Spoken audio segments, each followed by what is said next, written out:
right, good morning, everybody. Today is Tuesday, December 15th, 2015, and this is Before the First Cup with Jules here on UCY.TV. Happy Tuesday, everybody.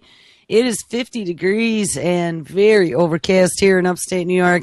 We had the first round of fronts come through yesterday. It was beautiful. It was mid-60s. Felt like just about the end of spring, beginning of summer. Was really nice. But, yeah, we had pouring rain then in the late afternoon and then some brutal winds. And now it's kind of cool and very dark out and soon to be some snow.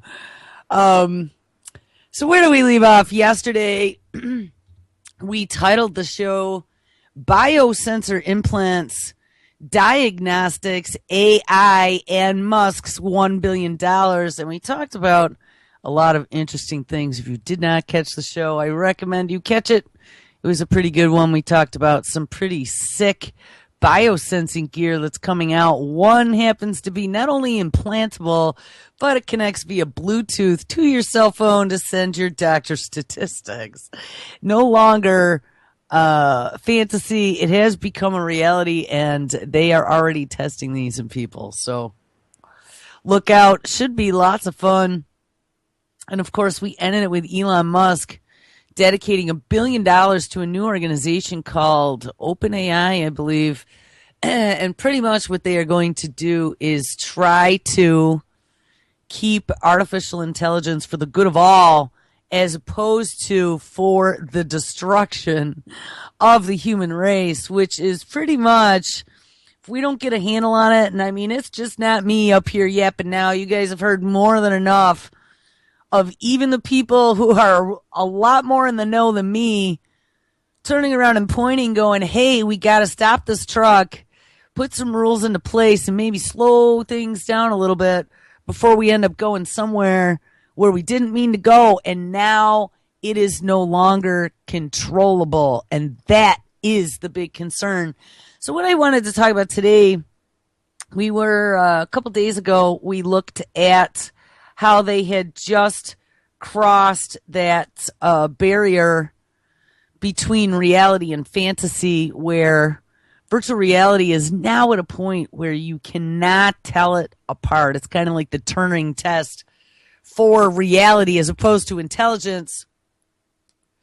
And with the coming of some of the VR products that are getting ready to roll out here to the general public, and right now we've had the kids all gaming, but just wait.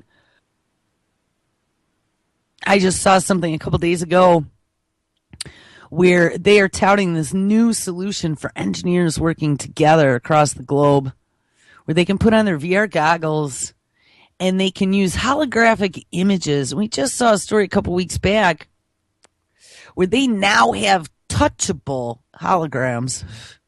So they're going to have these holographic touchable images, and all of your engineers are going to have their 3D goggles on, standing in their own separate locations, yet all working together collaboratively on this project, 3D touchable project. And I mean, they can make it bigger, make it smaller, they can all talk, and they can all see everything in 3D.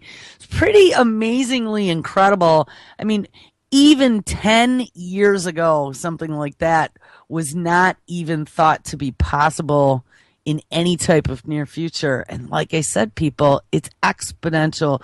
Before, one of the big holdups for our science fiction future were the computer speeds, right? We had reached a point where, you know, we had all these things we wanted to do, but we just didn't have the CPU power and the memory. And now, I mean, our desktops are extremely powerful, a lot more powerful than they had been even just a year ago or two. But imagine what the cloud is now. I mean, with that cloud computing, and if you really understood like how cloud works, where you're load balancing over thousands of machines. I used to build resilient networks. Nothing as big as Google, but I mean, I totally understand how it works. And you're load balancing. All these machines are tied together with heartbeat links, and they all work in tandem. So it's a supercomputer that is a bunch of connected supercomputers. And the great part is when it's distributed, it doesn't all have to be in the same room even. As long as you have a high-speed backbone link between they call them POPs, your points of presence, it doesn't matter. They don't need to be in the same room. I mean, obviously, you're going to want to do redundancy on those links. So if you have a cable get cut or something go down, you have a second way for the traffic to travel. But it allows them to have data centers in different countries even. So a big company like Google could have a data center in who knows where. I have no idea even where they are. I know they have one in California. So let's say they have one in California or Seattle, maybe. Washington. But let's say we have one in Washington, one in California, one in, I don't know, someplace flat in the middle of nowhere, Iowa. So, And so for the U.S., those could be their three main data centers. They all have high-speed connections between one another, coming from multiple points and probably multiple providers as well. So if one provider goes down, you still got a backup because you always want to make sure you can't go down unless it's like some apocalyptic thing that happens. And even then, you could probably build some resiliency in until the power goes out. But you can not only build multiple data centers, but they're all going to be now helping each other when, let's say, one area of the country is busier than another. Let's say we got a lot of traffic going on in Washington right now, and your servers are slowing down a little bit. Well, it doesn't matter because now you can start using the CPU power from the computers in Iowa. All right, I really didn't want to get into a cloud computing discussion, but the great thing about it is that you will no longer need to be able to support all the end user hardware that we used to have to support on this side of things. Now that apps and everything else are going up into the cloud, it's going to take care of that. And disruptive technologies for sure. We spent 2 whole days talking about disruptive technologies of the future. Everything that is coming just about in the future is disruptive. It's going to take the world that we used to know and flip it right on its head. And I mean, Nana's going to be so confused. It's really not even funny. All right. So anyway, Elon Musk dumped $1 billion into trying to protect Earth from evil artificial intelligence with his open AI project. And he's got all kinds of different people working with him, including Peter Thiel and Netflix's CEO, Reed Hastings. I want to change subjects a little bit. I'll take 5 degrees off to the left. And I wanted to look at some digital video stuff that has been coming out over the last couple weeks that I've caught 3 different stories, all different technologies, all very disturbing. So, if some of the other stuff we haven't talked about, that we've talked about hasn't given you nightmares, well, let's try this one on for size. Digital puppets mimic celebrities with chilling accuracy. Now, the reason why I bring this up and the reason why I was talking about virtual reality is because right now, virtual reality is working on becoming the next big thing. They want the computing world to become immersible. And remember, we've talked about the little baby steps that we've taken since the early days. I would say even with the radio, like back when my mom or even my grandfather were young, and they used to all gather around the radio on Sunday night and sit around and listen to Orson Welles, to War of the Worlds or whatever, but they'd be sucked into the machine. Well, it happened with TV, it happened with PCs, it happened with mobile devices. Now it's going to happen with VR. And this is going to be your first step into Tron. If you remember the movie from the 80s, Tron, he got sucked into the video game.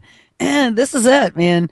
Xboxes and PlayStations and I don't know, whichever ones had. I know Xboxes had the 3D goggles, but there was another one with the 3D goggles also. I mean, that was just the first step to test and to see how people reacted to it. But now they're going to roll it out to the mainstream. But the scary thing is with artificial intelligence and the fact that these computers are so fast, they've been able now to create virtual realities that are indistinguishable from the real reality. And that's where the big concern is, guys, because someday they might just be able to pull a slick willy, and we all just find ourselves in this alter reality somehow once they get something, some sort of integration chip into us or some sort of augmentation chip. And they've been talking about that, augmented reality, the implants of the future. So check this out. I've seen a few science fiction movies where it ends up at the end like the president has all been AI, and all of his what do you call it? His speeches and stuff that he'd been giving had just been this whole fabricated reality. Well, that's not too far away. This story, digital puppets mimic celebrities with chilling accuracy, has a picture of Tom Hanks, and it was scanned off of the internet. And from the scan of Tom Hanks' face off of the internet, they've been able to create a 3D model of Tom Hanks' face that, by the way, looks a lot like Tom Hanks. And,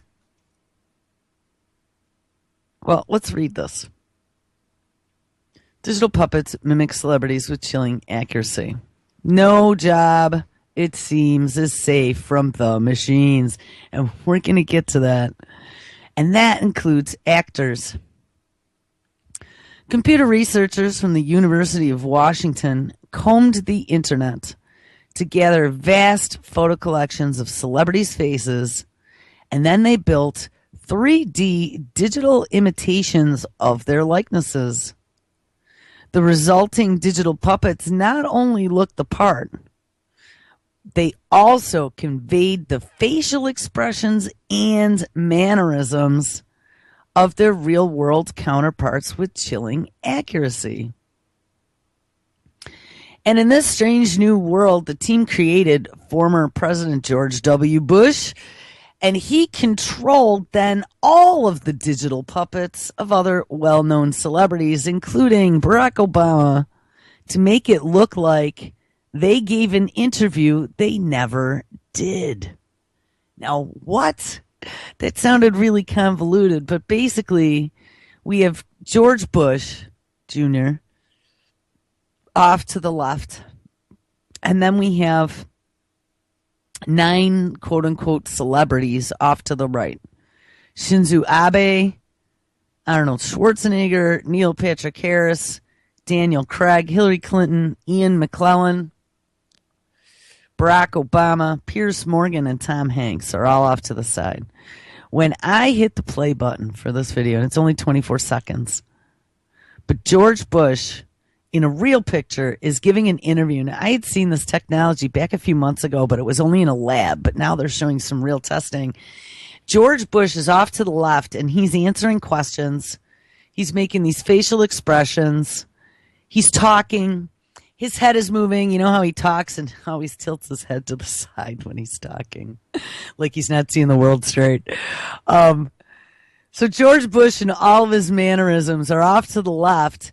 And then all of those faces, those 3D modeled, replicated faces that they constructed from images on the internet,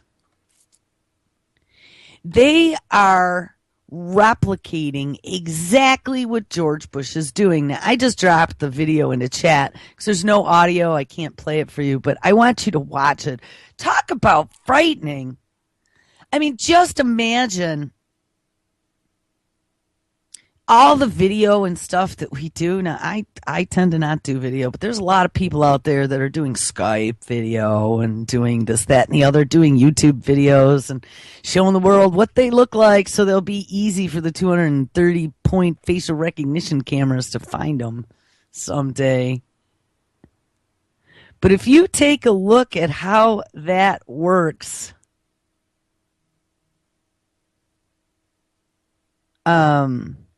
you're going to see that it looks pretty damn realistic.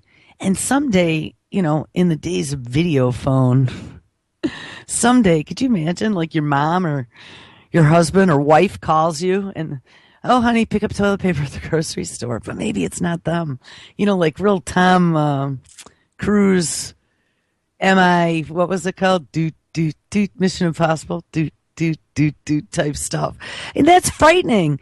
And there were stories back 9/11 when the planes went down. Do you remember there were investigators that had shown that those voices of people calling their spouses as the plane was going down in Pennsylvania, I think it was, right? Isn't that where that plane went down?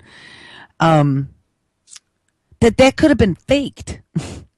They could just put anybody's voice through like a voice changer thing and get the modulation correct. I mean, they could have been recording the phone calls. They get your exact voice modulation. Remember, those are all biometrics.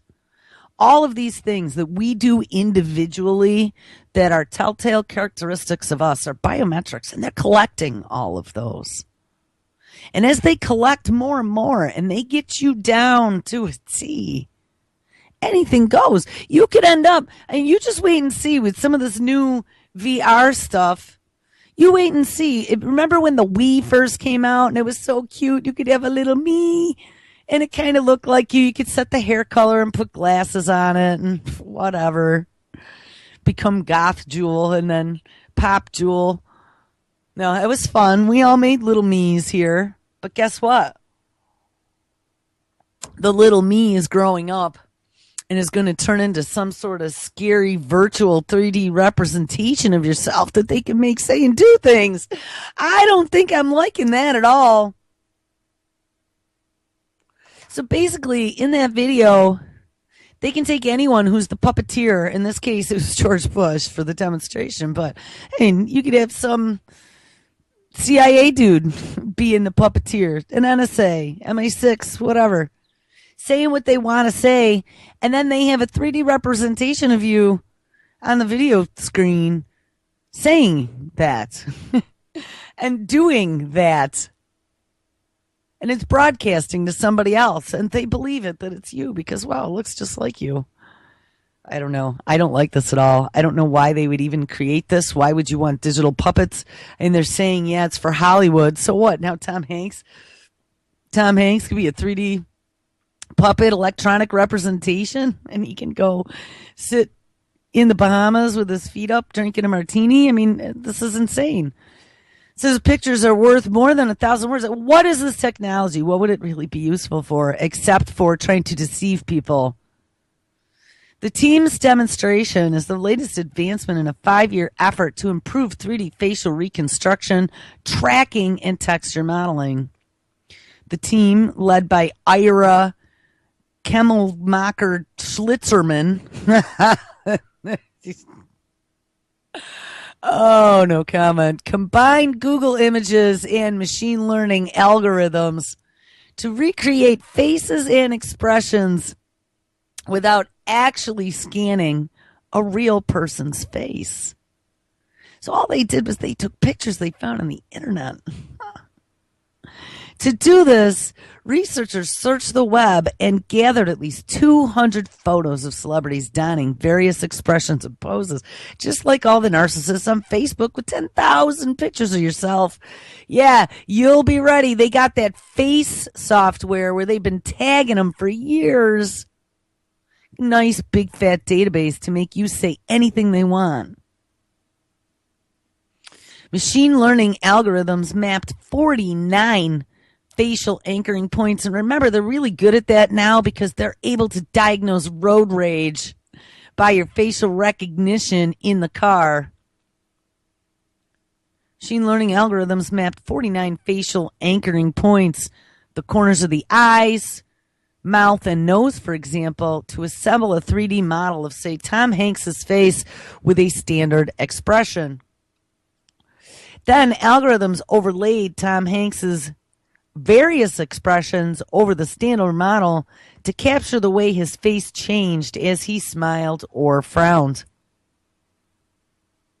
The result was a digital model that was the spitting image of Tom Hanks, and one that could also capture the subtle eye wrinkles and mouth creases of the actor's smile. And to even take it a step further, researchers then used YouTube videos of another person talking to drive the digital puppets. Although, say, Daniel Craig was doing the talking and the smiling in a YouTube video, Hanks's digital puppet conveyed the same facial expressions and mannerisms, but with a uniquely Tom Hanks twist. Now, guys, I'm telling you, what else could this be used for but deception? So, all right, under the guise of we're going to be able to make movies now without the actors, if that's where this, I guess, this great invention they're thinking is going to be used. Think about all the evil that can be done with this.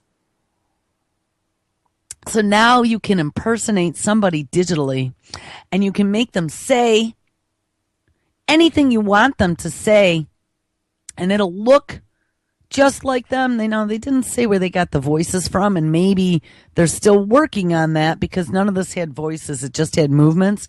But you could say what you wanted them to say. I mean, hey, once they figure out, and we said that, they already did apparently in some of the research for 9/11 where they think that they took the waveforms and they duplicated them because that can already be done. But they can make people then say what they want them to say and look like it's the person saying it. There's not going to be any good here. This will be science fiction future of potential leaders. They don't need to be up on a stage. They could have their avatar, their 3D avatar up there, and I don't know, they could be telling us that the president was behind the avatar, but it's safer that way because, no assassins, right? We don't have to now pay all that Secret Service to protect him because he could be in the safety of his own little locked vault giving his speech, and then the 3D rendered holographic image that you see, or wherever it is going to be a representation. But we're going to have to believe that it actually is that person that's the puppeteer. All right, anyway. Researchers will present their study at the International Conference on Computer Vision in Chile later this month. Right now, you need a lot of photos spanning a variety of facial expressions and lighting scenarios to create a 3D model with accuracy of the photogenic Tom Hanks. However, the researchers envision a day when people will use their technology to interact with 3D digital personas lifted from your family albums or historic photo collections. And for example, in the future, we might be able to put on a pair of VR goggles, ding, ding, ding, and enjoy computer simulated coffee with an interactive model of a loved one who is 1,000 miles away, or we will finally get that opportunity to converse with a virtual Albert Einstein. Now, I hate to tell you, but the future is now because I don't need to put on a pair of VR goggles and enjoy a cup of, I don't have to have simulated computer coffee. I can have real coffee and do video Skype with my cousin that's 17,000 miles away. Not a problem. I don't need this technology in order to do that right now. So, I don't know, guys. I don't like this one bit. Deception. They're hoping that people are like, oh, look how cool that is. No, it's all about deception. This is the merging of reality with fantasy, people. Now they're going to make real-time avatars you can interact with that can talk and do all kinds of things like real people, and we'll be able to manipulate and control them. There's a story in chat. It's very scary. All right, but that wasn't the only story. There were 3, I told you. Check this one out. If it loads. All right. Again, all in the name of Hollywood. Yes, we always knew Hollywood was in there pushing the agenda. There's a new product called FaceDirector. FaceDirector software generates desired performances in post-production, avoiding reshoots. Yes. It now will allow a director, and yes, my sister was in film. I worked on a feature-length film. If anyone ever asks you if you want to work on a movie, say, fuck no. It is one of the most miserable, horrible, awful things you will ever do. You meet cool people, but it was awful. But you'll find out working on a movie that there are probably 37 takes for each minute and a half of movie that you watch in the end edit.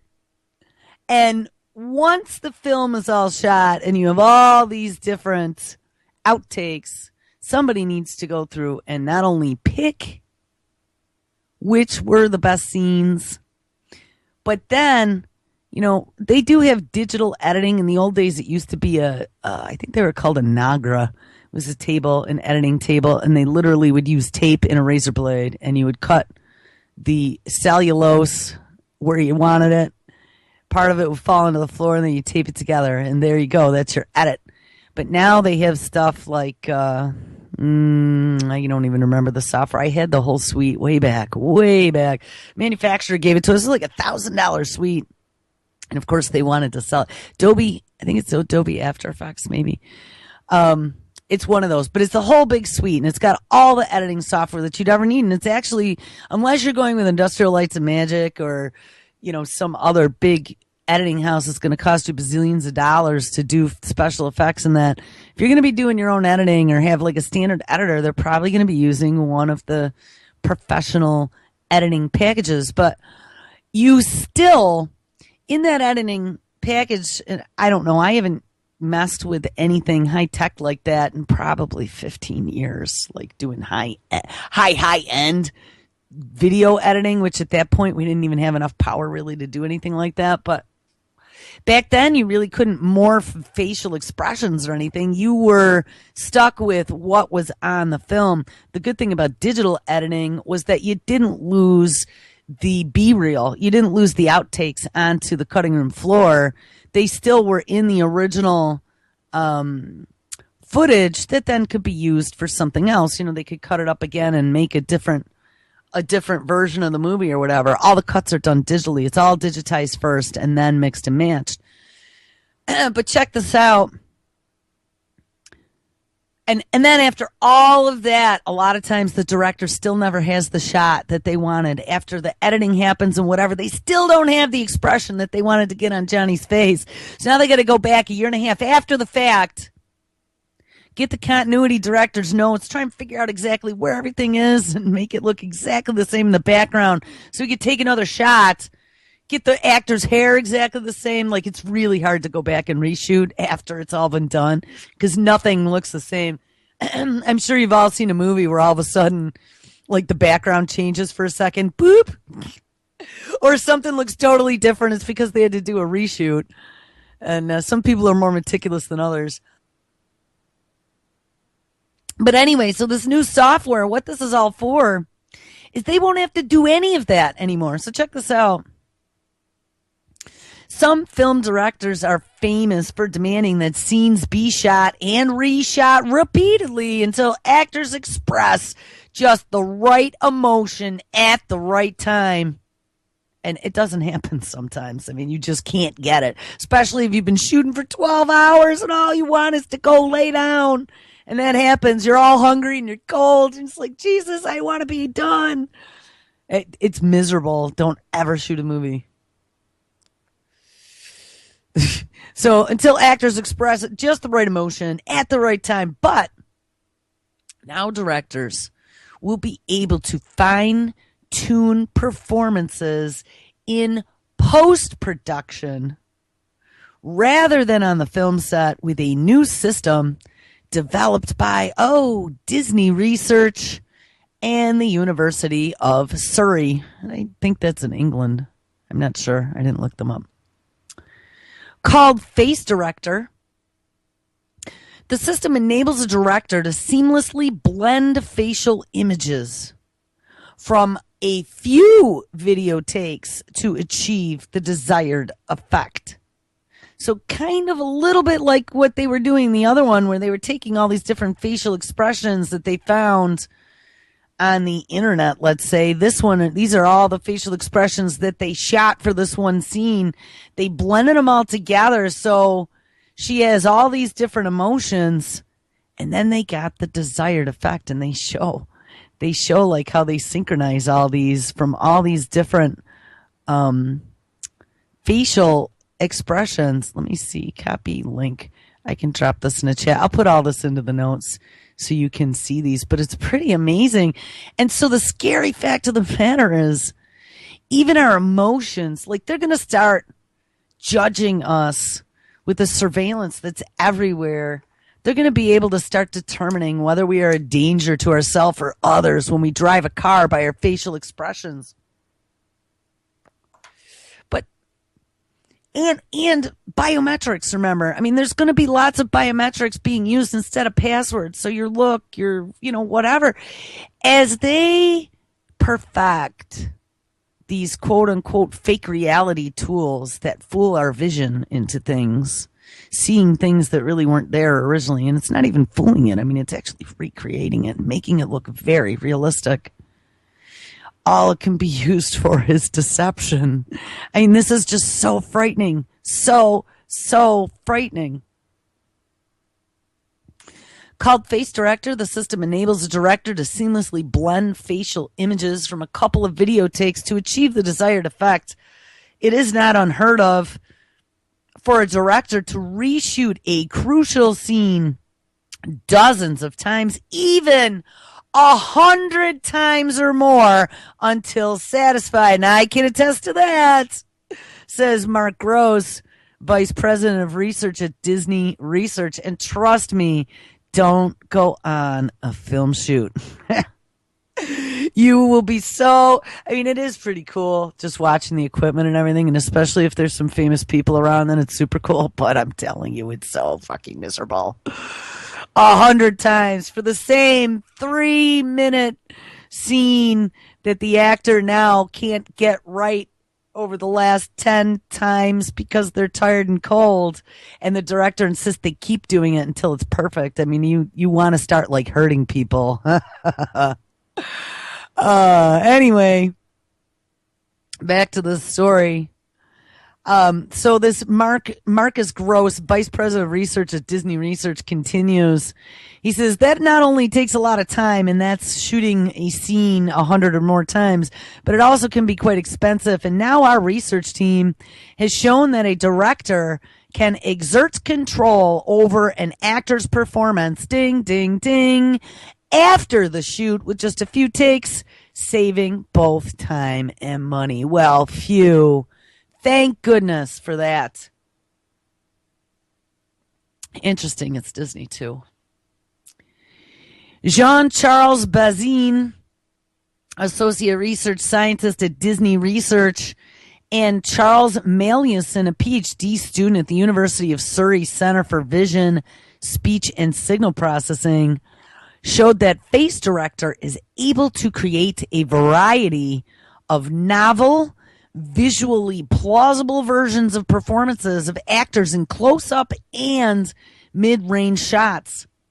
And moreover, the system works with normal 2D video input acquired by standard cameras without the need for additional hardware or 3D facial reconstruction. The researchers will be presenting their findings at the ICV 2015, the International Conference on Computer Vision, December 11th through 18th in Santiago, Chile. Wait, so both of these products are presenting, when is this? When is it? December 11th through 18th. Hey, it's going on right now. The central challenge for combining the actors' performances from separate takes is video synchronization, but the differences in head pose, emotion, expression intensity, as well as pitch attenuation, and even the wording of the speech are just a few of the many difficulties in syncing video takes. I lost where I was. Basil Maliuson and the rest of the team solved this problem by developing an automatic means of analyzing both facial expressions and audio cues. It then identifies the frames that correspond between the takes using a graph-based framework. To the best of our knowledge, our work is the first. So we were just asking in that last story, are they going to combine the audio? Well, I guess we don't have to worry about that one. To the best of our knowledge, our work is the first to combine audio and facial features for achieving an optimal nonlinear temporal alignment with facial performance videos. Once this synchronization has occurred, the system enables a director to control the performance by choosing the desired facial expressions and timing from either video, which are then blended together using facial landmarks, optical flow, and compositioning. To test the system, actors perform several lines of dialogue, repeating the performances to convey different emotions: happiness, sadness, excitement, fear, anger.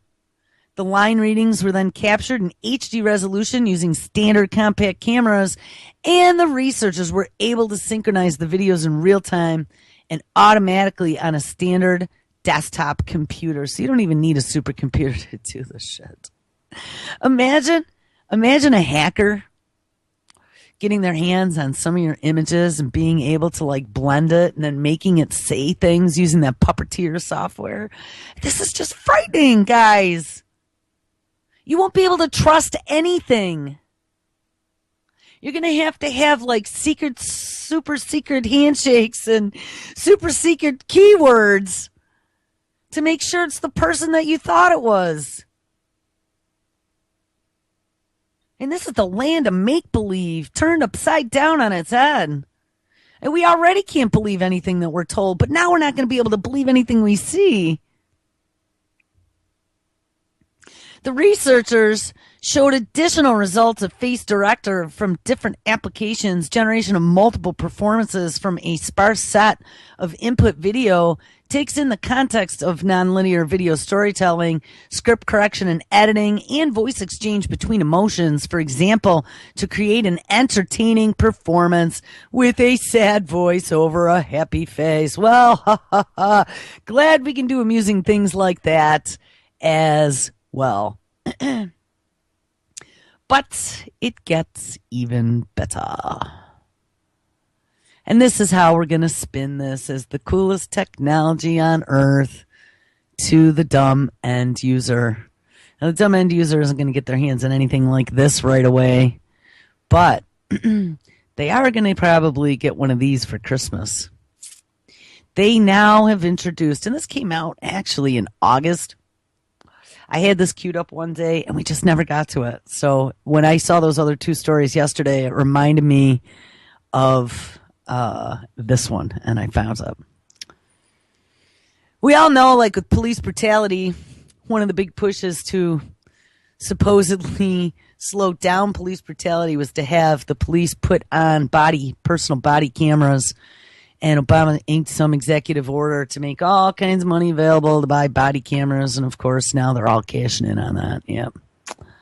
But how convenient it is that every time that there's some sort of shooting or whatever, oh, it malfunctioned. Oh, it got stepped on. And, I mean, there have been quite a few. Pigmine has some good videos that they capture a lot of things on body or dash cam. But what if we had something like this? Something like this for the police, so it doesn't make such a huge amount of video that has to be gone through, and everything will just be A-okay. We'll check it out. Title of the story: This self-editing action camera. Self-editing action camera. Yes, I said it. Self-editing. Is the future of home video. Oh, yay. I don't even need to know how to edit videos or make jack shit anymore. Don't worry about it. Your AI camera's going to do it for you. All right. The great thing about Go Anywhere, Do Anything cameras like the GoPro is that they capture everything. The bad thing about Go Anywhere, Do Anything cameras like the GoPro is that they capture everything. That always on, always recording feature forces you to edit and view hours upon hours of B-roll just to get the highlights of that awesome 720 backside grab you did on the half pipe. I mean, come on. Let's appeal to the lazy-ass Americans who can't do anything for themselves anymore. And this is just unreal. So you know what? Even though you've been recording everything all day, we know most of it's boring. Let's cut to the chase. Enter Grava. Graava is the name of the startup. A young startup with an artificially intelligent action camera that promises to do all your editing for you. Now, guys, again, we are taking another baby step toward augmented reality, and this is the future implanted personal digital assistant that's saving your important memories for you. I already see where this technology is going. The idea is that you'll shoot all your video and then you'll trust the camera to save the best bits. The Grava camera, just $249 during pre-order, is a keychain-sized gadget that looks like a Pico projector in a white, black, or orange plastic shell, and it clips onto your helmet, your handlebars, or wherever, yes, or soon-to-be dash cam, and records everything in your direct line of vision. I'm going to look later and see whether or not they've signed up any police agencies for the self-editing intelligent camera. It shoots 1080p at 30 frames per second or 720p at 60 frames if you wanted to do some slow-mo. And as it's filming, Grava gathers data from its accelerometer, gyroscope, light sensor, GPS, and other sensors. And I'm trying to remember. Yesterday, I saw another story on this. There's some pretty psycho sensors in this thing, like that are taking readings around you and collocation. I don't know. We'll maybe bring up some more on this tomorrow. I want to dig into this more. So, it's accelerometer, gyroscope, light sensor, GPS, and other sensors. That info, a landmark identified via GPS or quickening heart rate picked up by your Apple Watch. Yeah, that was one of them. It actually is one of the things that it's looking at is all of the environmental characteristics that are going on at that moment that you're filming. So if it sees your gyroscope is making you go upside down and it's getting, because it's connected via Bluetooth to your Apple Watch, and your Apple Watch is saying that your heart rate has just gone up, that camera takes those two cues and right off the bat determines that that is an important moment for it to make sure it keeps and doesn't delete because it was exciting to you with your blood pressure going up or your heart rate. So anyway, back here, as it's filming, Grava gathers data from its accelerometer, gyroscope, light sensor, GPS, and other sensors, and that info, a landmark identified via GPS or quickened heart rate picked up by your Apple Watch, tips Grava off to the exciting moments that are buried in your footage. The Grava founders reason that certain sensory spikes like a savory smell or an unusual sight can indicate moments where our brain would normally catalog them. The camera does the same thing. A spike in your heart rate or speed, for example, might indicate a wicked descent on a trail, and the camera uses those variations from the norm to rate events in the footage and in your life. You can also say Grava to the camera if you want to flag a moment that it might not otherwise catch. Once the footage is uploaded to the cloud, Grava uses that data to auto-edit your day's highlight reel to whatever length you specify. Suddenly, 3 hours of your largely lackadaisical fishing trip becomes 10 minutes of cannonballs and fishes flopping on the deck. With Grava, says founder Bruno Gregory, we emulate the way the human memory works. This is really nuts. So, we find out that our attention span has been relegated to that of a freaking goldfish at 8 or 9 seconds or whatever it was because of our digital phones. And it's caused us to lose our ability to remember things because information is available at the tip of your finger on the internet. What is this going to do now when you can walk around with a Gravicam on 24/7 recording every minute of your day and then have it cut it down to 10 minutes of highlights that you can then store in the cloud somewhere? This is really whacked. Our memories and emotions aren't quite as simplistic as, quote, that pretzel vendor smelled amazing. I'll remember him later. Well, good thing. So Grava does require a bit of babysitting during the editing process. A simple drag and drop editing bar lets you delete bits that weren't so sensational and add back moments that felt significant. So good thing you can at least don't have to set it on autopilot, but I bet you could. Gregory says that over time, Grava's software uses another machine learning algorithm to take stock of the kinds of footage that you like. So that next time, it can cater its editing choices to what you specifically find interesting. Grava does have limitations. For one, the battery lasts only about 3 hours. It also doesn't have emotions. Well, good thing. And no algorithm or amount of data can replicate our sentimental memory. But that might also be okay. If Grava's intelligent software works as described, we could have a new subcategory of home video on our hands. One that is less extreme than your typical skateboarding, surfing, and rappelling GoPro footage and easier to refine than an Instagram video, which requires lots of inputs and tweaks on a tiny screen. And you can imagine a designer easily compiling footage of a new product prototype to post on Kickstarter, or a parent's delight at seeing their daughter's soccer tournament auto-edited to stellar plays and goals.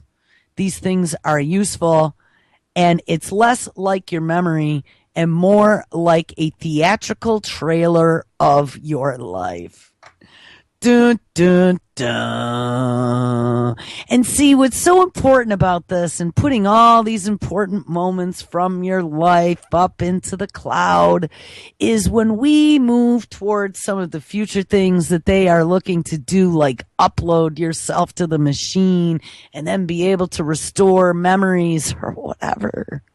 3D holographic images of people after they're gone. Guys, this is how they're going to start collecting that information.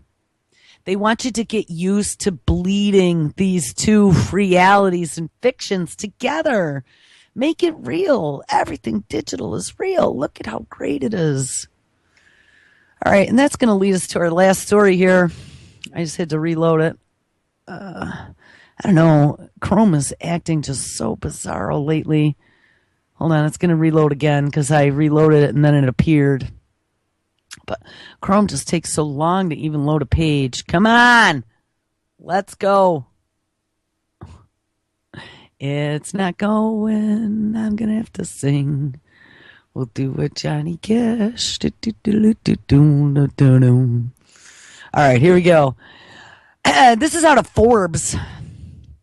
A series surprised me because I wasn't expecting to see something like this out of Forbes. A series of unfortunate tech predictions, artificial intelligence, and the Internet of Things are inseparable. Well, thanks, Forbes. I guess you've been listening to the show for quite a while because we've been talking about that. It comes down to having control of every cell in your body and every cell in every living creature here at some point in the future, they will all be a part of the Internet of Things. And of course, there's a picture that starts out the article with a very digital looking head with lots of digital numbers coming out of it. Bzzz. We've been thinking about the Internet of Things all wrong. Well, I guess Forbes has. They start giving some bullet points. So bullet point number 1, big data analytics for the Internet of Things software revenue will experience strong growth, reaching $81 billion by 2022, says Strategy Analytics. And I bet you that was one of the Gartner quadrants. Smart cities will use 1.6 billion connected things in 2016, says who? Oh, Gartner. Yes, see, I knew they'd be in here somewhere. Gartner's always in here. By 2025, the Internet of Things will be a $1.6 trillion opportunity in healthcare alone, says McKinsey. 50 billion plus connected devices will exist by 2020, says Cisco. Wow, it's just so amazing. Aren't these all the things we've been talking about here? Data captured by Internet of Things connected devices will top 1.6 zettabytes. Zetta, like beyond. I think zetta may even be beyond peta in 2020, says ABI Research. And the last bullet. There are 10 major factions fighting to become the interoperable standard for the Internet of Things. And that's always with a new technology. Even when I remember we went from 33.6 to 56K modems. If you guys remember that, like back in the old days, there were all these competing 56K standards out there. Then they all had to decide on one because they didn't interoperate, and that's pretty important. Usually they get the National Institute for Standards involved, good old NIST, and they set a standard for everyone to follow. All right, numbers. If the predictions are to be believed, there is no way that current analytical solutions will be able to manage that level of information across that size of collected landscape. And guys, this is where I'm telling you, the cash cow right now, this is the edge of technology again, riding that wave, and this is the cash cow. Of course, no singular platform needs to pull all this information together, but all solutions in the immediate future will require artificial intelligence capabilities. Which means that SAP, Oracle, IBM, and Cisco, and all the rest who have analytics platform play will have to invest in AI research, which will explain like Toyota's $1 billion investment, I'm sure. They'll need to invest in AI research, acquire, and finally emerge with solutions based on methods beyond machine learning or risk being left behind. But these dinosaurs are being left behind in the dust already, led by consumer-led companies such as Apple, Google, and Facebook. It'll be one of these or another with a foothold in the consumer world where the real AI breakthrough will emerge, not academia or sciences. Well, I mean, remember, Google's got Kurzweil and DARPA on his side. I don't know, man. They're all working on some pretty crazy stuff. Facebook announced recently that its Parse project, its major push to the Internet of Things race, has been expanded with new SDKs for silicon vendors like Broadcom, Intel, Texas Instruments, and Atmel. So they're going to allow them to build in some sort of, I don't know, Broadcom, Intel, Texas Instruments. I don't know Amtel, but Broadcom, Intel, and Texas Instruments all make processors, so they're probably building in some sort of connectivity with an SDK, software development kit. With Facebook intending to funnel the interaction of data between devices and people, this expands the amount of data available for any AI project to use in understanding what? Oh, behavioral patterns. Yes, that's what they're doing. See, once they understand all your behavioral patterns, then they can do the pre-crime, right? We've talked about that. When you start deviating from your daily behavior, that means you're trying to hide something or you got something else going on that's not typical. And then ultimately govern and control the Internet of Things. While the likes of Cisco, Samsung, talked about them, IBM, Honeywell was all about the smart heating and cooling, and Intel, all in a fight. Actually, Honeywell does smart buildings, all in a fight to own the rights for interoperability standards. Companies like Facebook are quietly increasing their capabilities in other directions toward a future understood and driven by artificial intelligence. And if this sounds vaguely familiar, it's because right now all efforts are pointing toward machine learning and algorithms as the goal for analytics. And analytics is where your money is. That's where you can actually pull meaningful information out of the data that's collected. It says, take a definition and turn from Wikipedia. Machine learning is defined as a subfield of computer science and artificial intelligence that deals with the construction and the study of systems that can learn from data rather than follow only explicitly programmed instructions. And remember, they're gonna teach the machines to say no. So it gets even more dangerous. All right, guys, well, make sure you stick around because it is Tuesday.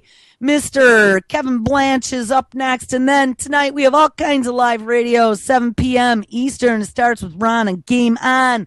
At 8 are Interesting Times. This week with Tim Kelly at 9. Live, Michael and Nick on Primer Time. 10 o'clock, Geoengineering Watch with Dane and Anti-Media Radio with SM Gibson at 11.